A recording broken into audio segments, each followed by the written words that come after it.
ADAS라고 하는 거는 Advanced Driver Assistance System, 운전자를 보조해주는 시스템이라고 볼 수 있는데요. 그래서 횡방향은 영어로 Lateral Motion이라고 하고요.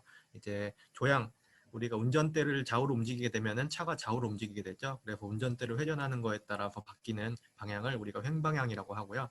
이 횡방향을 일으키는 요인 중에 하나가 바로 조향이라고 하는 겁니다. 조향이라고 하는 거는 이제 방향을 조절한다고 하는 그러한 용어인데 실제 운전대를 우리가 조종하는 걸 조향한다라고 얘기합니다. 그래서 이 조향을 하게 되면은 이제 선회 운동이라는 걸 하게 되는데요. 선회 운동이 의미하는 거는 이렇게 동그랗게 도는 거를 차가 이렇게 동그랗게 도는 거를 우리가 선회 운동이라고 합니다. 그래서 이 선회 운동 조향을 통해서 우리가 하고자 하는 제어 목표 또는 이제 자율주행의 목표는 자동차가 원하는 각도로 움직이게끔 자동차의 바퀴가 이렇게 틀어져 가지고 원하는 형태로 좌우 방향, 횡방향 모션을 일으키도록 하는 게 우리가 횡방향 ADAS의 주 목적이라고 볼 수 있겠습니다. 자, 그래서 이제 지난 시간에 배웠던 걸 보게 되면은 레터럴하고 롱지튜디널 두 개로 나눴었죠. 그래서 레터럴에 대해서 다시 한번 짚고 넘어가게 되면은 요거는 차량이 앞뒤로 움직이는 거에 대해서 했었고 레터럴은 차량이 좌우로 움직이는 거에 대해서 우리가 의미한다고 했죠. 그래서 레인 디파처 워닝, 로드 디파처 워닝, 차선이나 차길을 벗어나지 않도록 경고를 해주는 시스템, 그리고 레인 키핑 서포트 시스템, 차선을 잘 유지하도록 보조해주는 시스템, 그리고 패러렐 퍼펜디큘러는 이제 평행 주차 또는 이제 직각 주차를 의미합니다. 평행 주차, 직각 주차를 각각 패러렐 퍼펜디큘러 파킹 어시스턴트라고 하고요. 네, 블라인드 스팟 디텍션은 지난번에 얘기했듯이 차량이 있으면은 내가 차선을 변경을 해야 되는데 이쪽에 보이지 않는 차가 있게 되면은 이거를 있다고 경고를 해주는 게 블라인드 스팟 디텍션. 그리고 롤오버는 차량이 좌우로 움직이게 되면은 이제 여러분들이 핸들을 좌우로 계속 움직이게 되면 차가 이렇게 왔다 갔다 할 거예요. 그렇게 되면 차가 좌우로 흔들림이 심해지면서 롤오버라고 하는 차량이 전복되는 현상이 일어나게 되는데 그거를 방지해 주는 게 롤오버 콜리전 어버이드였습니다. 그래서 이제 오른쪽에 있는 걸 다시 한번 보게 되면은 여기서 사용하게 되는 소스 인포메이션, 이 소스 인포메이션이라고 하는 거는 어떠한 정보를 활용해서 이러한 횡방향 ADAS를 사용하고 있느냐라는 것을 표시하는 겁니다. 이제 지난 시간에 했던 걸 보게 되면은 지난 시간에 했던 종방향에 대한 거는 우리가 앞 차량과의 상대 거리를 측정한다거나 아니면 앞 차량 앞에 있는 게 차량인지 자전거인지 이런 거를 측정한다고 해서 대부분 상대 거리라든지 아니면은 상대 속도 이런 것들 측정한다고 했어요. 그래서 레이더를 아주 많이 쓰고 있는 거를 확인할 수 있을 거예요. 거의 모든 거에 다 레이더가 들어있죠. 그리고 보조적으로 라이더 같은 게 쓰기도 하고 비전을 쓰기도 합니다. 하지만 이제 횡방향은 좀 더 복잡한 시스템이어서 되게 다양한 센서를 많이 쓰는데 대표적인 예로 GPS라고 하는 것도 쓰고요. 비전도 쓰고 그다음에 스티어링 쪽에서 나오는 조향에서 나오는 어떤 특정 센서 값 같은 것들도 사용하고 마찬가지로 레이더하고 비전 같은 걸 쓰게 됩니다. 그래서 이번 시간에는 이 횡방향 ADAS란 어떤 것이고 이게 이제 어떠한 것들이 있고 그 다음에 이러한 자율주행을 구성하는데 어떠한 센서들이 사용되는지 그거를 집중적으로 한번 다뤄보도록 하겠습니다. 자, 횡방향 ADAS 시스템을 보게 되면은 이제 이 시스템을 이해하기 위해서는 먼저 조향 시스템이라고 하는 거를 먼저 이해할 필요가 있어요. 이 조향 시스템이라고 하는 거는 정의에 의하면은 운전대를 회전시키게 되면은 이 운전대하고 연결되어 있는 각 기구부들을 이제 움직여주고 그 다음에 자동차 앞바퀴죠. 앞바퀴가 좌우로 움직이게 방향을 바꿔주는 시스템을 우리가 조향 시스템이라고 합니다. 그래서 운전석에 앉자마자 바로 앞에 보이는 핸들을 포함해서 핸들부터 자동차 바퀴까지 동력이 전달되는 이 전체 시스템을 우리가 조향 시스템이라고 하고요. 운전을 해본 친구들이나 아니면 뭐 놀이공원에서 범퍼카를 타본 친구들은 알겠지만 앞에 있는 핸들을 조작하게 되면서 여기 있는 바퀴가 움직이게 되면 실제로 차량의 움직임이 발생되는 거죠. 종방향 시스템 같은 경우는 가감속을 하기 때문에 엔진에서 이 구동력을 얼마나 만들어주냐 이 정도의 개념이었지만 조향 시스템 같은 경우는 우리가 운전대를 움직여주면서 바퀴를 움직여주는 걸 결정하기 때문에 이렇게 조향 시스템에 대해서 먼저 알아야지 차량의 좌우 움직임에 대해서 알 수 있게 됩니다. 그래서 이 조향 시스템을 움직이게 되면은 차량이 주행 방향이 결정이 되는 거예요. 자, 보게 되면 이제 일반적인 로봇하고 차량이 다른 게 로봇은 이렇게 바퀴가 달려 있으면은 이렇게 로봇이고 그다음에 요거를 자동차라고 해볼게요. 로봇하고 차하고 차이가 있는데 조향 시스템이 달려있는 차하고 조향 시스템이 없고 디퍼런셜 그 휠을 가지고 움직이는 로봇을 한번 비교해 볼게요. 차 같은 경우는 바퀴가 후진 기어를 넣지 않는 이상 항상 앞으로 움직이게 됩니다. 그리고 차량이 옆으로 움직이려고 하면은 이 앞으로 가는 속도하고 더불어서 바퀴가 이렇게 틀어져야지 이쪽으로 가는 움직임이 발생할 거예요.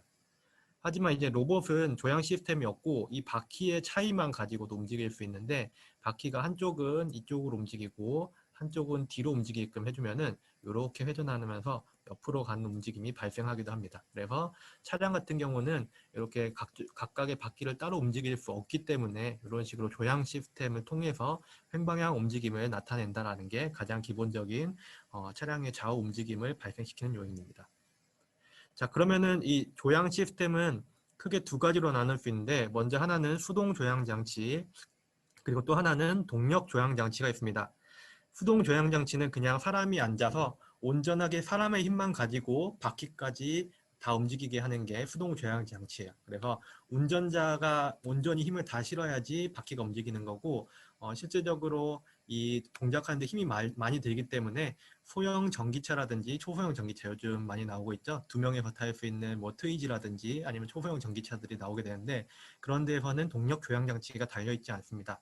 수동 조향 장치 같은 경우는 그래서 쥐면에서 오는 이런 차량의 방지턱이라든지 이런 것들 그대로 다 느낄 수 있는 단점이 있고요.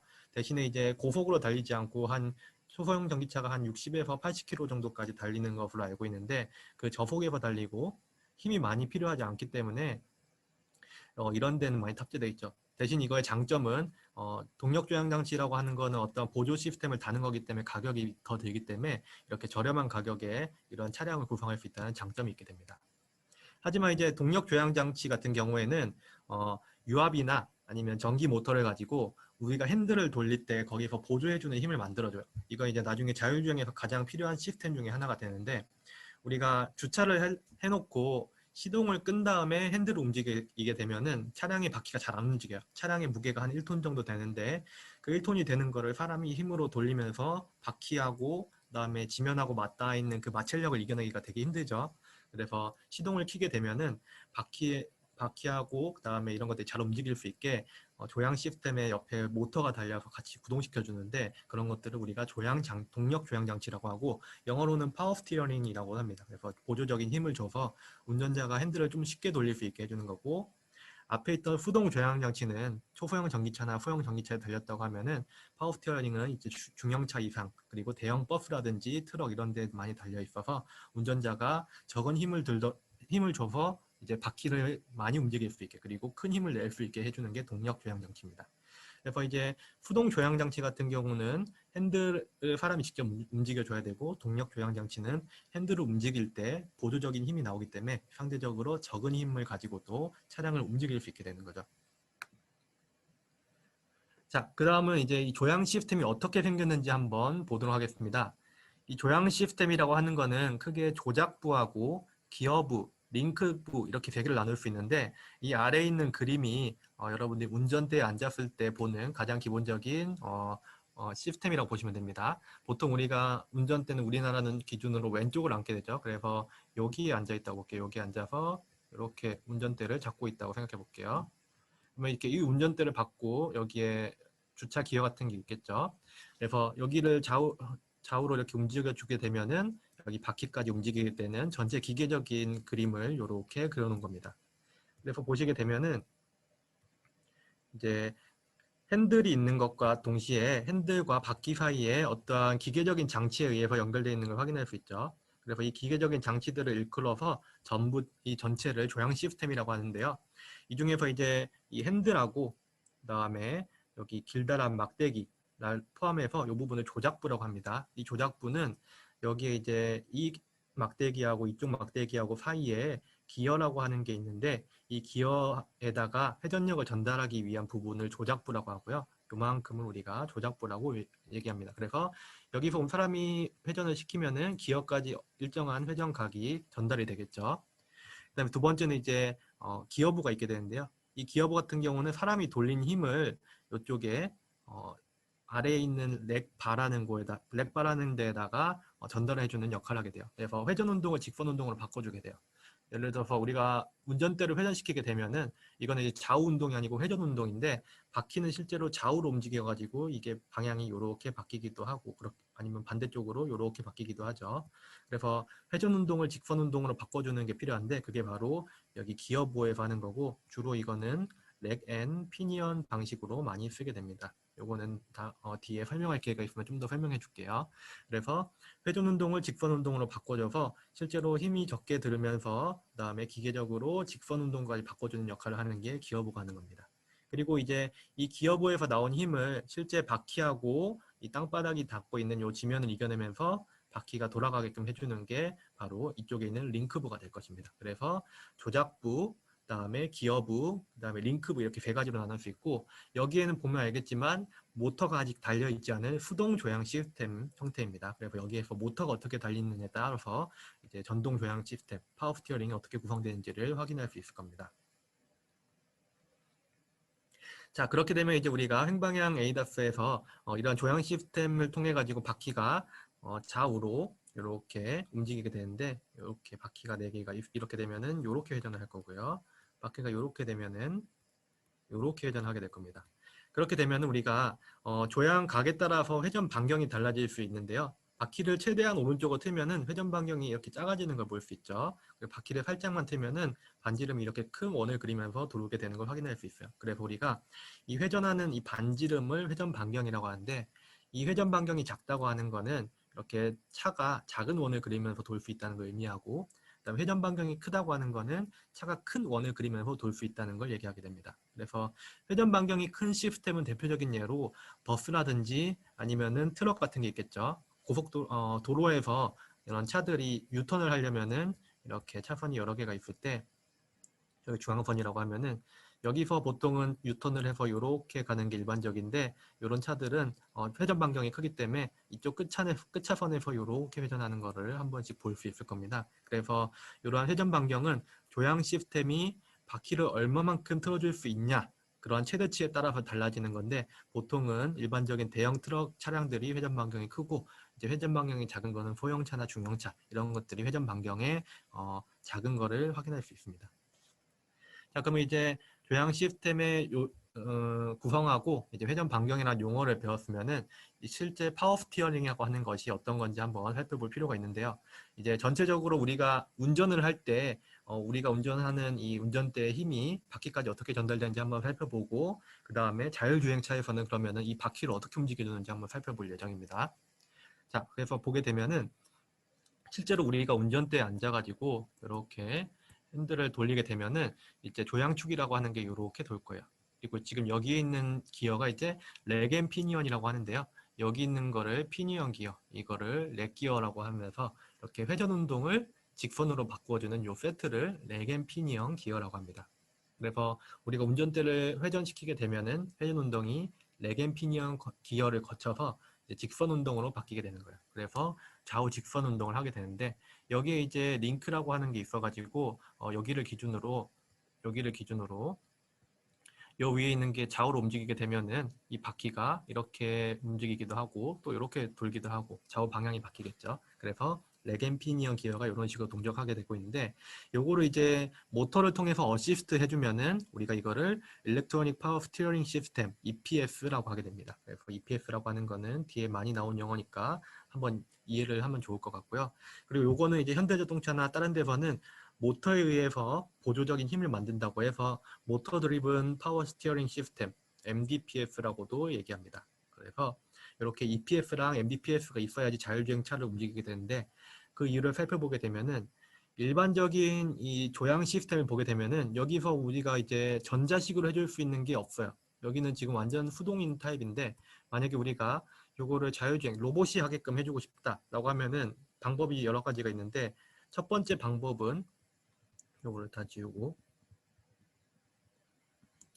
이 수동 조향 장치 시스템에서 우리가 원하는 방향으로 차가 좌우 움직임을 가지게 해주고 싶다라고 하면은 여기에다가 또 벨트를 하나 연결해 가지고 여기서 회전하는 모터를 하나 달아주는 게 있어요. 그러면 이제 보조석이 되겠죠. 여기가 운전석이고 여기가 보조석이 되면은 만약에 보조석에서 이 모터를 회전시키면서 이 벨트로 이어진 게 바깥쪽에서 핸들을 사람이 돌리는 것처럼 직접 돌려주게 해주는 그런 스티어링 로봇을 구성해 줄 수 있죠. 근데 이렇게 하게 되면은 조수석이 공간을 엄청 많이 차지하게 되고, 그다음에 이러한 컨베이어 벨트 이런 것들 때문에 고무로 돼 있으면 이런 게 탈락할 위험도 있고 되게 외관상으로도 보기 별로 좋지 않죠.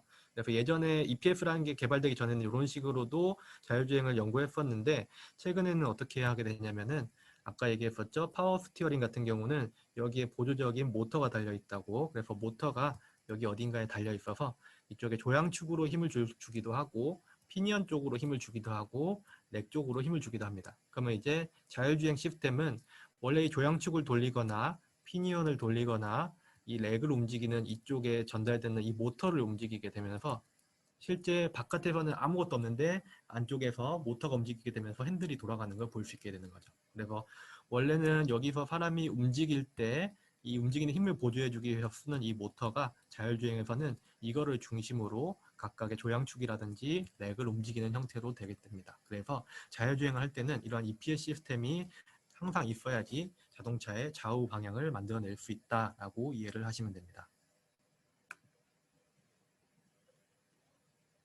자, 그러면은 이제 REPF하고 CEPF라고 하는 거를 한번 살펴볼 텐데요. 이제 동력 조향 시스템, 이제 동력 전달 장치가 붙어 있어가지고 파워 시스템, 파워 스티어링 시스템 같은 경우는 모터가 어디 방향에다 힘을 주느냐에 따라서 이름이 REPF하고 CEPF라고 나눠지게 됩니다. 또는 이제 PEPF라고 하는 것도 있는데, 요거는 그렇게 대중화된 건 아니어서 두 개를 한번 살펴보고 PEPF를 보도록 할게요.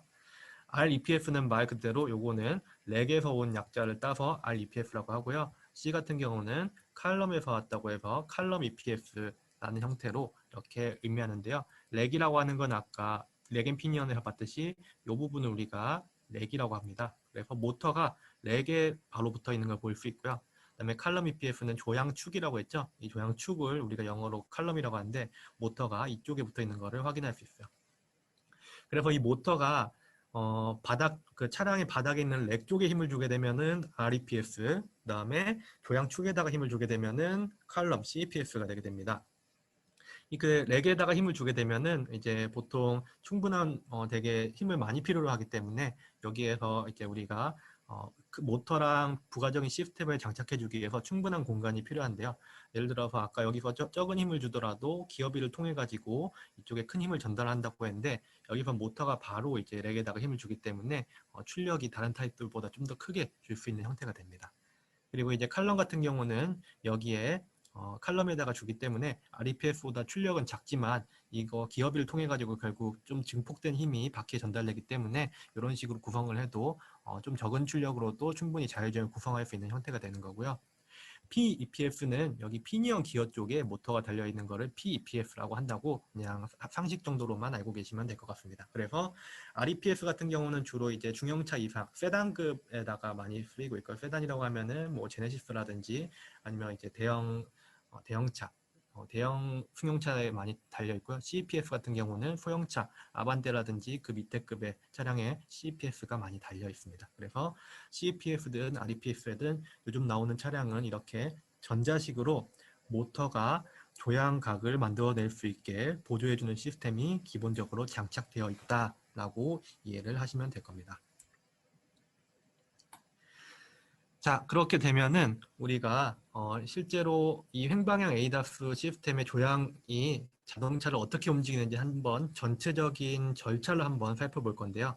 우리가 인지 판단 제어를 지난 시간에 배웠었죠. 그러면 이제 이 인지 판단 제어가 자율주행의 횡방향 제어하고는 어떻게 연결되어 있는지 한번 살펴보도록 하겠습니다. 실제 우리가 사람이 운전하는 것부터 볼게요. 우리 사람이 운전할 때는 주변에 차선이 어떻게 생겼는지 한번 보고 이제 우리가 어떻게 길을 갈지를 하는 거예요. 그래서 예를 들어서 이제 이렇게 전방에 우리가 사람이 보는 앞에 그 윈도실드 쪽을 보게 되면은 이렇게 약간 오른쪽으로 꺾여 있는 도로라고 해봅시다. 그렇게 되면은 사람은 눈을 통해서 아 이게 오른쪽으로 꺾여 있는 도로구나라고 인식을 하게 되고, 여기서 이제 경로 계획을 하게 되죠. 경로 계획이라고 하는 거는 내가 이렇게 길을 따라가야겠다라고 하는 경로를 계획하게 되는 거예요. 머릿속으로. 그리고 이제 그 목표 경로가 세워졌다고 하면은 이제 판단을 하죠. 어떤 판단을 하냐면은 내가 이거를 그대로 따라갈 건지 아니면은 이렇게 차선을 바꿔서 갈 건지 이거를 우리가 내에서 판단하게 되는 거죠. 차선을 바꾸는 경우는 여기에 차량이 한 대 있어가지고 내가 가는 길을 막고 있을 경우 이렇게 회피해가는 거를 하게 되는 거죠.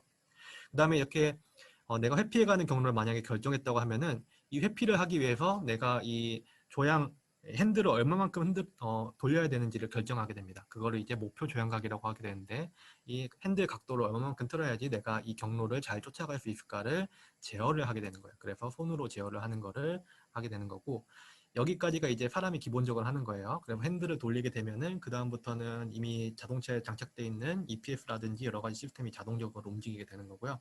이제 이거를 자율주행이 하게 되면 어떻게 하는지 한번 보도록 하겠습니다. 자율주행도 마찬가지로 전방에 있는 이 영상이 카메라를 통해 가지고 그대로 시스템에 들어간다고 하게 되면은 실제로 카메라라든지 라이다를 통해 가지고 이러한 화면을 인식하게 될 거예요. 그리고 이 화면을 통해서 마찬가지로 컴퓨터에서 이 앞에 차량이 있게 되면은 여기로 회피해 갈지 이쪽으로 회피해 갈지 아니면은 긴급 정지를 할지를 정하게 되죠. 그래서 만약에 이번에는 오른쪽으로 간다고 경로를 정했다고 하면은 여기서 이제 목표 경로라는 게 실제 정해지게 되고 목표 경로에서 이걸 쫓아가기 위한 조향각을 만들어줘야 돼요. 내가 이제 여기서 만약에 이거를 쫓아가기 위해서는 핸들을 여기로 뭐 30도 정도 틀었다가 다시 0도로 틀었다가 다시 마이너스 30도로 틀었다가 이러한 여러 가지 프로파일을 만들어줘야 되죠. 그래서 그거를 목표 조향각이라고 하게 됩니다. 그럼 목표 조향각이 만들어지게 되면은 이제는 원래는 사람이 이제 핸들을 직접 움직여야 되는데 자율주행차는 사람이 손을 대지 않는다고 했죠. 그럼 사람이 손을 대지 않으면은 아까 EPS 쪽에 달려있던 이 모터에서 이제 실제적으로 이 조향각을 움직이기 위해서 모터에서 실제로 열심히 일을 해서 이 칼럼이라든지 렉을 움직이게 됩니다. 이게 움직이게 되면서 실제 거꾸로 여기에는 핸들이 움직이게 되겠죠. 그래서 많은 자율주행 영상을 보게 되면은 사람이 손을 대지 않았는데도 이게 좌우로 막 움직이는 걸 볼 수 있는데 그 밑에서 모터가 열심히 이 핸들을 움직여주고 있기 때문에 이 핸들이 돌아가고 있는 것을 알 수 있을 거예요. 그래서 이제 모터에다가 특정 전류값을 보내주게 되면은 30도, 0도, 마이너스 30도 이렇게 핸들이 좌우로 막 움직이게 될 거예요.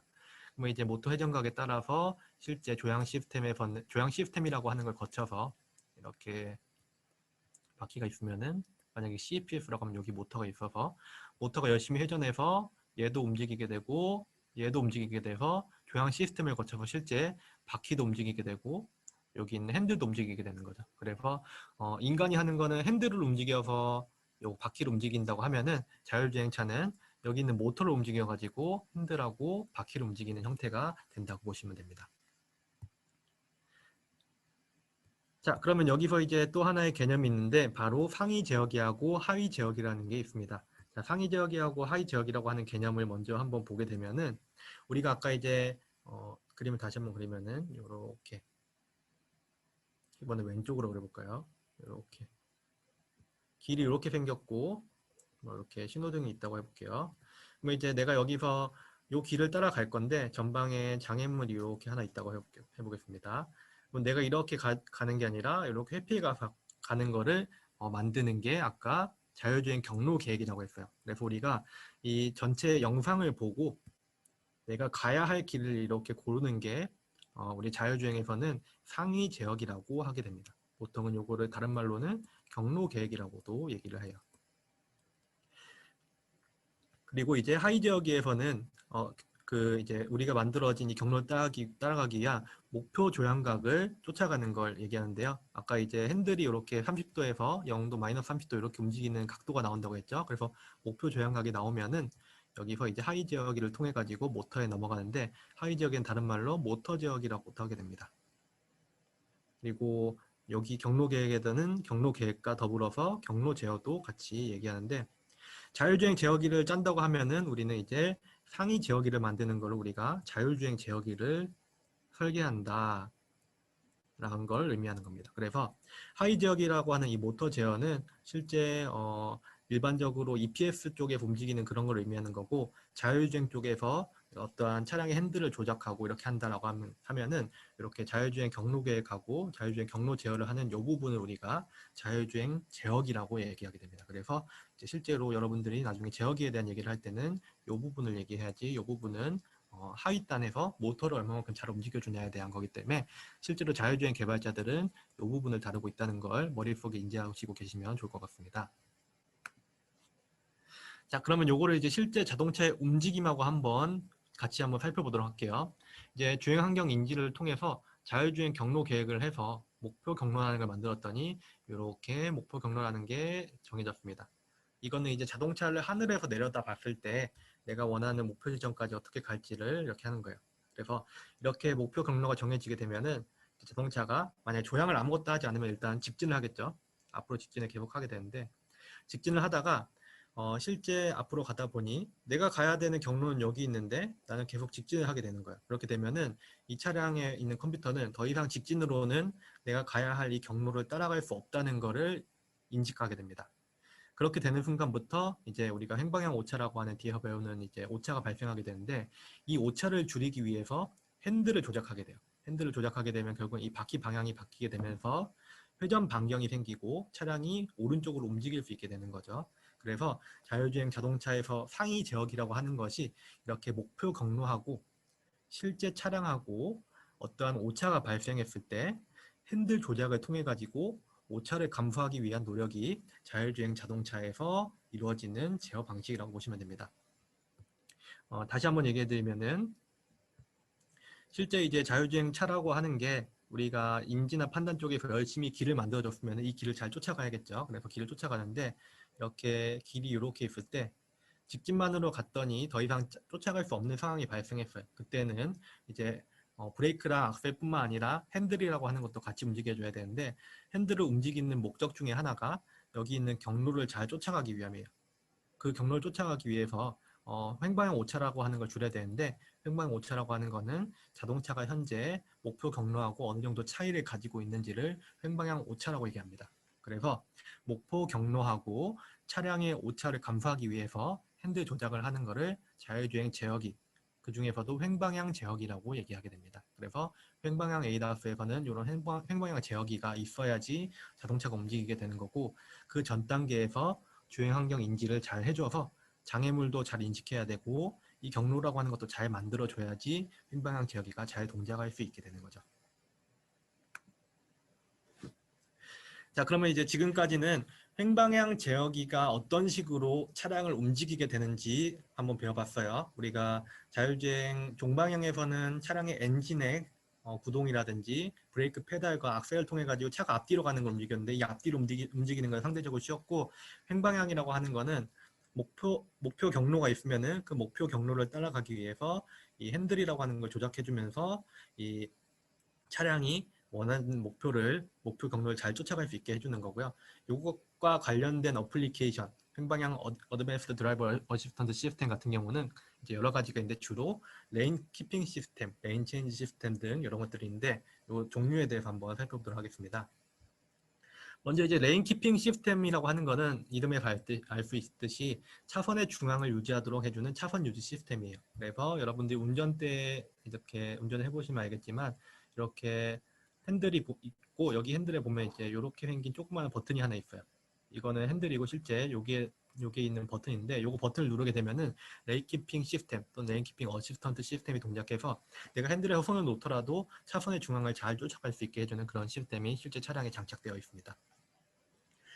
그 다음으로는 이제 레인 체인지 시스템이 있는데요. 레인 체인지 시스템은 운전 초보자들이 제일 어려워하는 게 차선 변경인데 흔히 이런 말 많이 하죠. 고속도로를 한번 잘못 들어섰다가 서울에서 부산까지 간다는 그런 얘기를 하게 되는데 운전 초보자들이 그만큼 차선 변경을 어려워하는 것 중에 하나가 뒤에 있는 차들이 어떻게 올지 모르고 내가 핸들을 얼마나 꺾어야지 차선을 바꿀 수 있는지 이런 것들 잘 모르기 때문에 이런 것들을 보조해주는 시스템을 레인 체인지 시스템이라고 합니다. 그래서 주변에 차량이 어떻게 있는지 그리고 주변 차량의 충돌 위험도가 어떻게 되는지 고려해서 내가 지금 차선 변경을 해도 안전하다라고 하면은 차선을 자동으로 변경해주는 시스템을 레인 체인지 시스템이라고 하죠.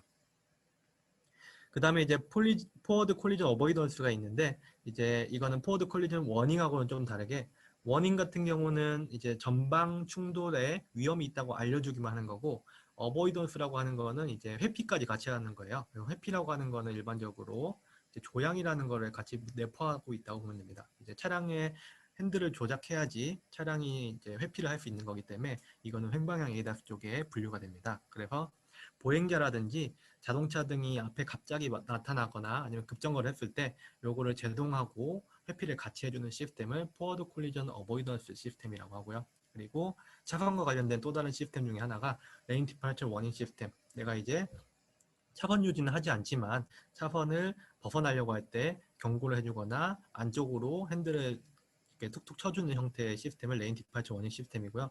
요거는 현대자동차 기준으로는 이렇게 생긴 차량 버튼이 아마 이제 차량이 있을 거예요. 이렇게 차선 버튼하고 이렇게 생긴 버튼이 있는데 이걸 누르게 되면은 차선이 벗어나려고 할 때 삐삐삐삐 하는 소리를 내주면서 차선을 이탈하지 않도록 경고를 해주는 시스템이 이미 많이 장착되어 있습니다.